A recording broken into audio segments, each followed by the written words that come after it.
The UK, it's dangerous now, man. Men don't even want to speak to women out in public no more. Like, well, normal things. There's a thing now.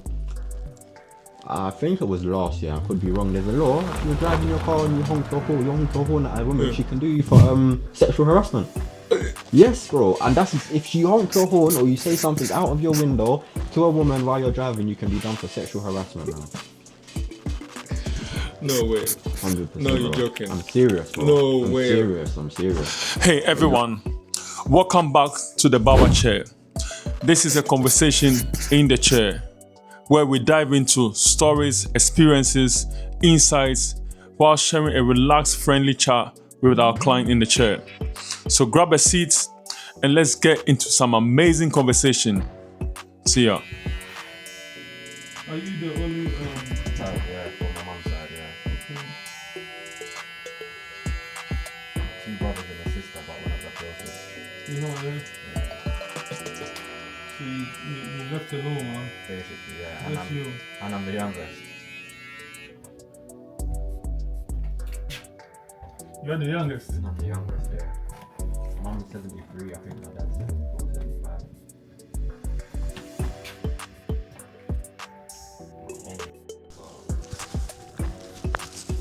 Older sister as well? Like 43, 44. My oldest brother's like 39 now. My other brother's like 37. Oh, they're old. Yeah. But we're not close. But my brother and my sister have, for the kids, they've kind of built the bridge. Yeah. Yeah, but my other brother, he's a bit distant. Family is always a tricky one, you know. Very tricky, man. It's always tricky.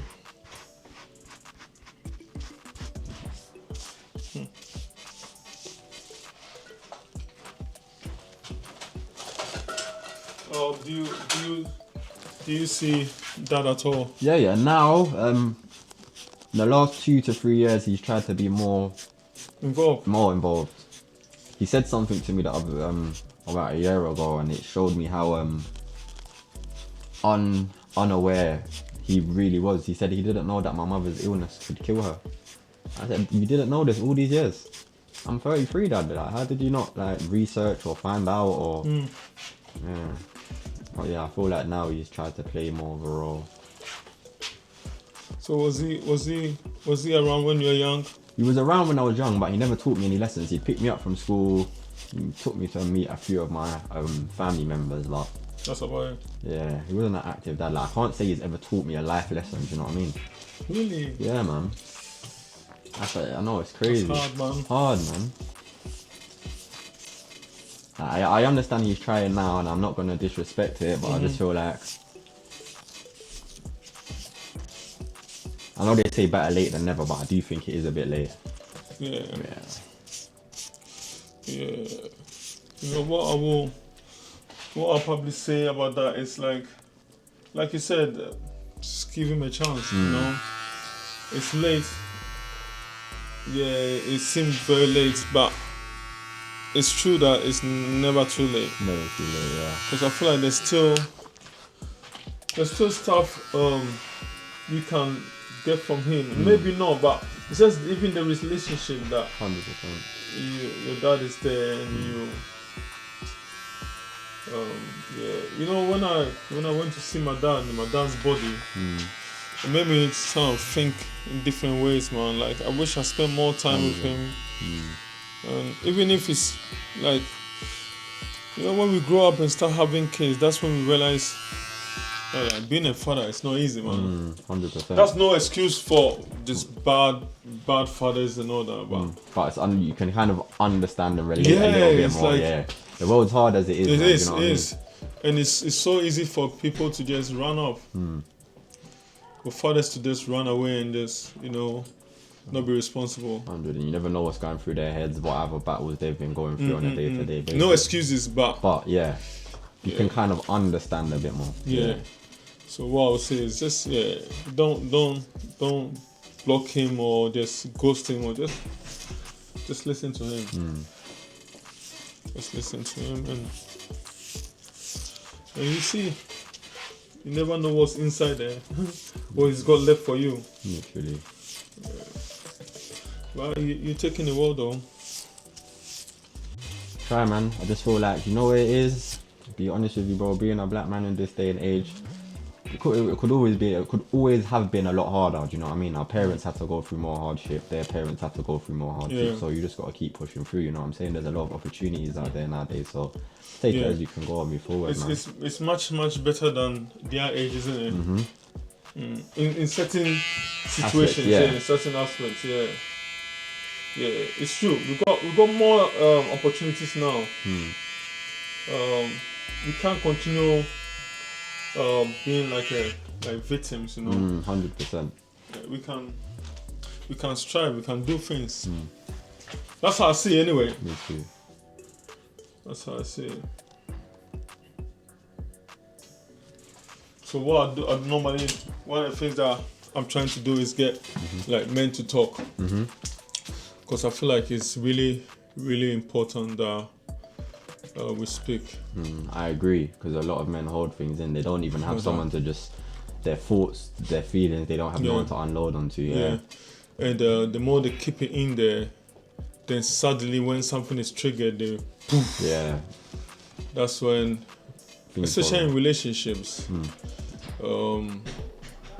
it's inflamed and they lash out on their partners, wives, and all that. And it's like, we need a space where we can safely speak our minds and our thoughts and talk. You know, women talk. Women are relational. Women. They're based on having these relationships where they talk and they do. This is how they're all built. They're built that way. Women are based on social groups, so they always have someone to express themselves to. Yeah.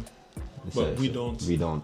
Because the thing is, when you go speak to another man, you feel like you're weak. Do you get me? That's what we are. That's what we're taught. We are taught. Conditioned. Yeah. But I think strength is actually opening up. Because what's the point in staying in that silence and you're going through a lot, then the next thing we hear, he's gone. And all you need to do is maybe speak to someone. Try and speak to someone. Yeah, you got to find someone to speak to. And it's quite crucial. How old are you now? I'm 33, brother. 33? Yeah. You got a son, innit? No kids. No kids? No kids. That's cool. That's the only thing. You know what it is, brother? I haven't been in a relationship in about 5-6 years. And I feel like in the UK, especially in London, the women are becoming a lot harder to build with. What do you mean? For one, I feel like in London, in a city, women, very entitled nowadays. Not all, but a lot, or maybe the ones I come across personally, very entitled. And it's kind of, what can the man bring to the table instead of what can we build together?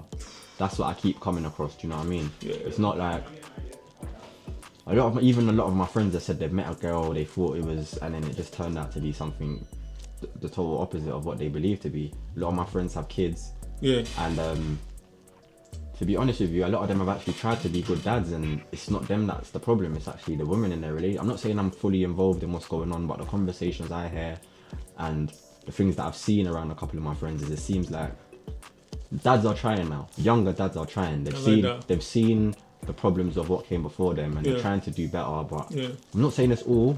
Maybe personal friends. A lot of women are trying to keep their baby fathers away from the kids, or try and cause some type of a rift. I've got a friend. He had his daughter when he was young. She's probably about 15, maybe 16 now. She's got him on a case, bro. She tried to say that he said he was gonna stab her, and basically the baby mother isn't involved.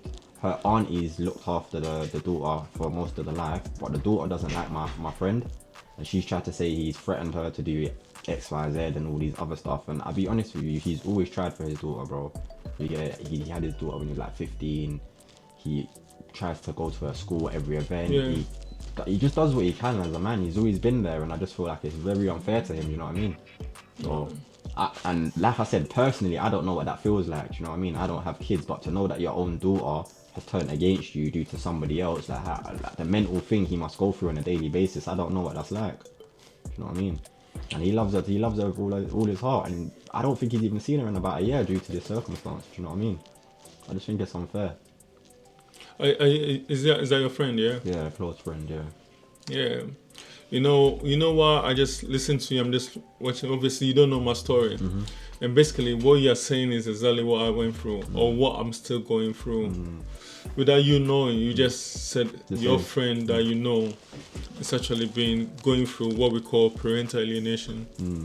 That's what it's called, parental alienation. Yeah, where one partner, usually the woman, forced it, and you don't see your child anymore. It's sad, man.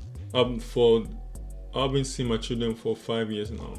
Well, I can't imagine what you're going through, bro. Since 2021, yeah, 5 years now. That must be so hard, man. Mentally. And this is what I'm trying to do with men here. Is I'm gonna try see your friend there. I want him to, such a person, come sit here and explain, like, give us what he went through, even with the court system, social service, because he will know, especially if he's received like court orders, non-molestation. Or my first video is gonna come out tomorrow, Friday. I'll definitely and it's gonna show. I'm gonna explain. Oh no, that the first one is no, it's normal. The part 2 is gonna show you my story about what I went through and all that. So he will.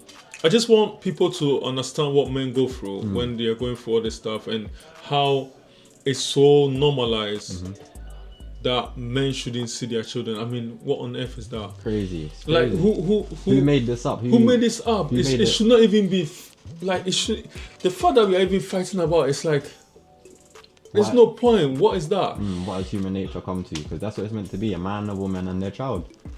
Because at the end of the day, it's the child that suffers. The child that completely suffers. And you know what? I've seen some cases where the children grow up and they turn against the woman big time. Big time. Because now they've got to understand what went on and what really happened, what the truth is, not what the mother tried to portray the whole life. Because they put all men in one box, and we are this like wicked fathers and husbands and partners, and it's like that's not the truth. The moment the woman cries foul, that's it. It's the end. That's it. 100%. I've been there myself. Well, not that, but women have said certain things against me in the past, and it's like, how does this make any sense? Do you know what I mean? Yeah. There's one guy who it's just silly, but it's just an example. Like, he comes in the studio and basically I finished his haircut, and in the lift there was we're waiting for the lift, and there was a lady there just outside the lift, and so I said bye to him, and when the lady went into the lift, he allowed the lady to go and stay in the lift alone, to go downstairs, and he took the next lift. So later on I asked him why he did that. He was like, I will not stay in the lift with a woman alone. It's not gonna happen.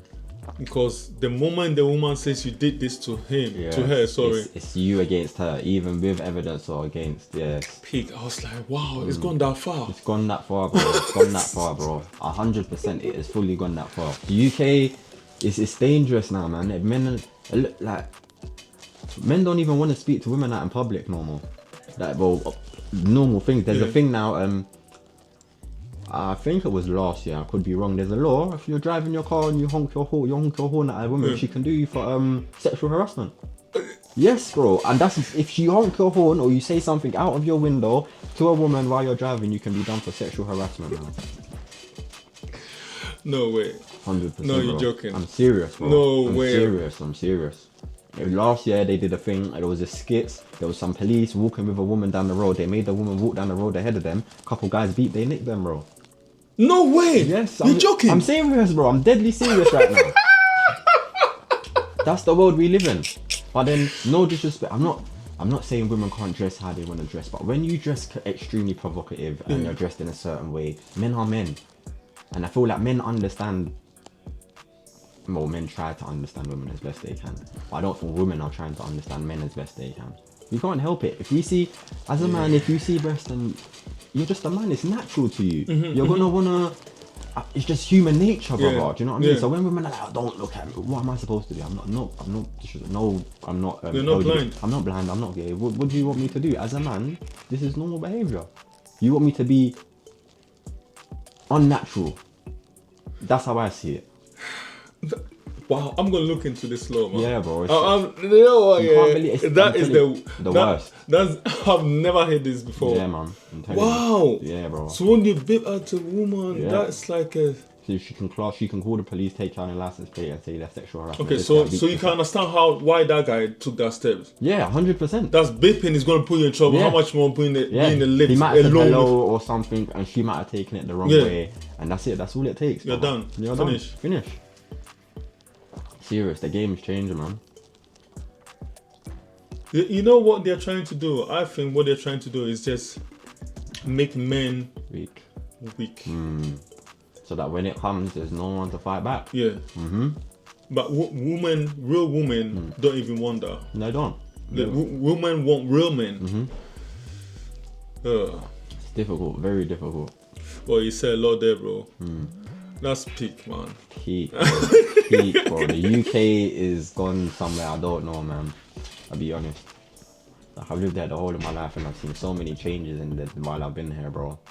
Mentally, the city-wise, culture, people. Were you born here? I was born here. I was born in Hackney. I moved up north for about 7-8 years, and obviously because of my mum's illness, I've come back down to London. But I grew up in Hackney, bro. Even Hackney is gentrified now. That's what they call it. Like, if you will go Hackney Central, you barely see any black people, bro. I'm not saying it's a bad thing, but it's not. There's no community. There's no community. It's all like more middle class, and they're just pushing everyone else out, bro. They're not trying to integrate with what's already going on. Like, maybe I've got some friends that live in South London, so maybe let me say Brixton, maybe Brixton's more gentrified now, maybe even Peckham, but it's the people that are coming in are integrating with the local people. Do you know what I mean? So it's not like they're pushing them out or nothing in Hackney. It's like they're pushing for everyone to go somewhere else. The rent prices are going high. I was talking about this the other day, and I was like to my friend, if we want to eat a good takeaway, or we want something really nice, majority of the time we have to go out of Hackney for a really nice food. And I was like, why is that? Why does no one put anything here? And my friend said, probably because of the rent prices, bro. You know what I'm saying? The rent prices are too high to have certain new upcoming restaurants or bars or whatever it is, and it ends up forcing people to not be in the borough. Like, I've got a friend, I don't know if you've ever heard of a food takeaway called Food Coma. They serve fried food, prawns, a couple other stuff, but I know the guy who originally started it is from kind of my area. The black guy. Yeah, black guy. So he's had a few. I think the first shop he had was in Bethnal Green, but he moved again because the rent prices was too high. But now he's on Whitechapel High Street. Whitechapel High Street. I don't think that's the name. He's in Whitechapel. He's thriving there, brother. You know what I mean? The rent prices are right. It's a good location so that people can get to and from the shop. And I feel like that again is a problem. Like Hackney, one thing that a lot of people have never realised, they don't have an underground station, bro. Oh, they don't actually. They actually don't. So, and if they don't have any dual carriageways, they're on the outskirts of Hackney. So unless you have a reason to come into Hackney, bro, there's no traffic. There's not going to be extra money made in that area. You know what I'm saying? That's how I kind of deep things. Like in North London, you have dual carriageways. Even I'm not sure too much about South, but I've seen a few dual carriageways. The more traffic that can come into an area, the more money to make. The more money. You know what I'm saying? What are you saying? What is it intentional? Well, obviously, if it's. I feel like they could have. It's been about 15 years. They could have found a way to potentially put an underground station somewhere. But then I also heard Hackney's parts of Hackney are what's the word? They're massive burial grounds. Oh, really? Yeah, so they can't start digging underneath because they'll just find loads of bodies. So that might be another reason why they've never put any underground stations in specific places in Hackney. But yeah, I feel like a lot of the opportunities that are there are not for the people that were originally from Hackney. From my point of view, I'm not saying there's no opportunities, but I feel like for the local original community. So you seem like a thoughtful person. Like you think deep and you are aware of your surroundings, your community, wherever it's happening. Yeah. And it makes me feel like you might have gone through something, or is this an experience that made you? I just feel like, because like I said, my mum's always been ill, bro. I've had to grow up early. The first time I called an ambulance for my mum, I was like 7 years old, you know what I mean? My dad's never been there. There's been family, but they've never been right there, you know what I mean? I've always had to just deal with stuff on my own. Between me and you, when I was young and my mum was at hospital, I probably used to stay at home by myself. Nowadays, if you do them things, it's social services, do you know what I mean? People will sniff, there's all these things. But where else am I supposed to go? My auntie lived down the road. Sometimes I went to her house, but if I'm capable of being at home, why do I need to be anywhere else? You know what I mean? As long as there's food, I'm in my own, I can get up and take myself to school, whatever. But I feel like I've just had to grow up quite early. A lot of my friends, I was actually thinking about this in the last 2 weeks. I feel like a lot of my friends, when it comes to their parents are quite young. So they haven't had to experience the things I've had to go through. And then my mum's never been a well person as well, do you know what I mean? So it's then going through that. I actually sat down the other day and I was like, I know people that have sickle cell, but I don't know anyone who's a single parent and a single child to a mother who's got sickle cell and she's been struggling with it her whole life, do you know what I mean? Yeah, that must be a struggle, man. Yeah, man. I know people that have the issues, but more they might have their dad there with them, or they might have a network of family, or my family's been close, but I don't think they've ever really taken into consideration how ill my mum really is. You know what I mean? Well, clearly that's what that said, isn't it? Yeah, man. So that is why you had to probably just grow up quick. Because you had to take her away. Yeah. Then, like I said, there was a period of life when she seemed to be doing good. Like I said, I moved up north. I was living in Bedford and Milton Keynes. One of my brothers lives in Bedford, the other one lives in Milton Keynes. I tried to get closer to them, build other bonds, but yeah, our health started deteriorating. So like I said, I've come back, you know what I mean? Family is the most important thing, man. Yeah. No, well done, man. No, I appreciate that. Thank What you, man. what one thing would you say will advise someone based on what your insight of life? What advice would you give someone? Another man. I would say, without being selfish, focus on yourself. Find something that's gonna make you, give you drive, or find you happiness, and work on that. Because the world's a very dark place. So a lot of people have community, and I feel like, honestly, I feel like as the black community in the UK, there's not much of it, bro. Do you know what I mean? That's the truth of it. Like, Indians have come here, they've set up, Pakistanis have come here, they've set up a whole infrastructure around the whole country, bro. It's not just in one place. You can go anywhere. They've got shops, they've got communities, we have it, but it's not, I don't think it's a community, bro. We might have these things, but it's not as together as other people, do you know what I'm saying? You go to the Jews, like I said, I'm from Hackney. I don't know if you know about Stamford Hill, but Stamford Hill is a predominantly Jewish area, bro. I've always seen that, I've always known it. Yeah, I used to work around there. Do you know what I mean? And it's unity, bro. They take care of each other, they look out for each other, they have their own ambulances, police, whatever it is. So to me, I've always thought, why is everyone else not like that? How can we come to this country and everyone else is, do you know what I mean? Like I said, there's unity, community, focusing on building something proper, something that's going to last, it's going to withstand. Because like I said again, I've done bare history into previous things that have happened, and I'm not saying this is what is going on today, but a lot of black communities have been destroyed in the past, bro. Do you know what I mean? America, they've burnt them down, there's so many other things. And I'm not going to go into it too much, but there is powers at play that will try to keep our communities from thriving, do you know what I mean? For whatever reason, I don't know what it is. I like that, but I can look at it in a different way, and I think what it is also is that, I mean, you touch on it a little bit, but I think as our community, if we have the black people, we don't help each other. I agree. Like, no one can. No matter how they've tried to take things out or displace us and all that, we still are there. We are still alive. We are still around. Yeah. There's black people, black community everywhere. But I feel like we don't help each other. No, we don't. We actually don't. There's a bit of jealousy. There's all that stuff. Like, you don't see that help coming. If you want to, someone needs to. They refuse to help. Like, it's there. Selfish. But I feel like this is, again, this conditioning, bro.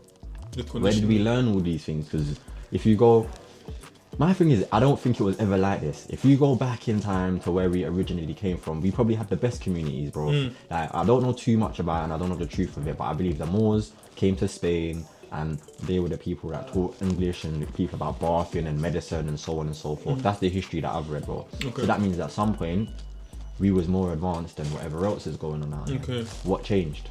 What allowed everything to be displaced? Someone had a plan. Someone united a whole bunch of people, and they said, we can't. I'm not saying it's a battle, but they said we can't let them get ahead of us, or we can't let them win. And they've overthrown us over a period of time, and I think it's an overall plan. Okay, so go on. I can't say what the reason behind it is. Maybe, like I said, it could be jealousy, it could be hate. I've read certain things in the past. I don't know exactly what's true because I don't know where the information originally comes from. But I feel like, yeah, man, just segregation of our people because together we're strong. You know what I mean? Okay. So what do you think is the way forward for us? Black people to support black people as best as they can, bro. Do you know what I mean? Don't But look how do we do it? Because we are not. businesses. And it's not gonna just come like that. One thing that someone said to me years ago, and I believe this would work, but it's a hard one. You got to start with your family, bro. You got to start with everyone close to you, friends and family, and the people closest to your community. But not to cut you. Yeah. But right there is the problem. We are kicking our fathers out. We don't have a family. You understand? There's no family. There's no father. There's no leader. There's a lot of single mothers. So already it's broken. Yeah. So from the start, your how do you call it? Your solution right there. There's a problem right there in the solution because we don't have it. There's a lot of broken homes. It's true, very true. So how do we start with the family? There's no family. There's no family. Like, Which is why I think there is an intentional agenda, that's the word, to break families. Because when you break the family, there's no father. That's it. It's easier to control who comes afterwards. Absolutely. There's no plan. Then the kids grow up, then they find fathers in gangs and all that gang culture. I agree. And they end up sending them to jail. It's like, and they love young men walking around angry. Very you look angry, at someone, they look at your face, and just the fact that you look at them, they're angry. Whoa, you look at me. It's like, what the heck? Yeah, they're dealing with some underlying trauma, man. That's what Exactly. it comes down to, man. A lot of people don't know love either. They don't know love, they don't know respect, and they don't know themselves. I think that's what it comes down to. You find your identity in your home, in your family, your mother, your father. If somehow you don't have it, something is not there. Something is missing. Do you understand? Yeah. It's just, there's a reason why there's mother and a father. It's the way it was meant to be. It's meant to be. So if one is missing or both are missing or They're not fully there, yeah. They're not fully there. You're gonna miss out, you're gonna lose. And if you look at it, I think, without checking the statistics, I think parental alienation, which I described to you, is it happens more predominantly in black family. Well, I agree. I definitely agree. Why is it that? Because I feel like then again it's the same It's thing like ripple effects, isn't it? about community. So my thing is, yeah, I'll give you a prime example. My little cousin, she got with a Moroccan guy, yeah. When she got with the Moroccan guy, the whole family embraced her, bro. When she come to the house, the mum, the sister, everyone took her on and she was family, do you know what I mean? But then I feel like sometimes what happens, say if I was to get a girlfriend when I was young, not per se, my mum's not like this, but I have seen this before, and I'm to bring a girl home, my mum might think that this woman is going to take me away from her now. Do you know what I mean? I've seen it, bro. So now she's going to be on the defense. You're too happy. You might leave me. I don't have anyone. Wow. And I feel like that's what happens quite a lot, bro. And see, for me personally, I don't think that one there is just a black community. I think that's a UK thing. I think a lot of women feel like their son's gonna step away or start a whole new life. And then what happens is women have spent 16, 18 years looking after their child. All they know is their child. They don't have any other identity, bro. When that child leaves and starts their own life, they're broken. They're broken, There's bro. nothing to life anymore. Mentally, they don't know what they're doing, and that's why some people, you see them start drinking or partying or doing all sorts of other stuff. Yeah. There's a lot of things you're saying right there, you know. I never even thought about it. Yeah, man. Because women, like you said, women are social creatures, bro. So even the child, this is from my experience. This is my own. I believe a lot of women have replaced the man with the child. So they have the child and they give the child unconditional love, but the man which will help them raise the child or bring the child into the world is like, you're not important. Substitution. Yeah, that's my opinion, and I've seen it a few times. I believe that's what's going on here today. Yeah, so I don't know. Deep. It's hard, man. It's really hard, man. Bro, I would like to bring you Yeah. so we can really talk. Yeah, properly. I don't mind, bro. I'm good with that, man. But that's really, it made me think about a lot of things. You've said too much there, but that's good, man. Yeah, these are the conversations I like to have, brother. You know what I mean? It's cool. A prime example with my mum now. She's getting older, and I tried to say to her we should have more meaningful conversations. But my mum, she wants to talk about EastEnders and things that don't matter. And I say to her, mum, like, you're getting older now. I feel like our conversation should have more depth to them all the time. You know what I'll say to that? Not to cut you. Women can sit down, and talk about stuff that don't matter. What you are trying to do, you are trying to get a woman to speak to. You can't. You need a man. No, you're right. Yeah, you're you're right. trying to find that in your mother. She's not. Respectfully, she's not capable of doing that for you. Yeah. You need like a father. You need someone, a male figure that will sit down, like the way we are chatting, And we can just reason now, yeah. and we can reason properly. Because she doesn't want to. It's not want like it, she bro. doesn't want to. She means good for you, but Conditioning, it's bro. not- the way she's they're not- the way they're she's mentally not like programmed, that. bro. Yeah. She just want to chill. She just want to have fun. Sure, that's- And Oh, see what you just said. There's a line I live by. Not all, but majority. Girls just wanna have fun. See that song, bro? I live by that, bro. If you find a woman who's not focused on fun, you found a good one, bro. But they all want to escape.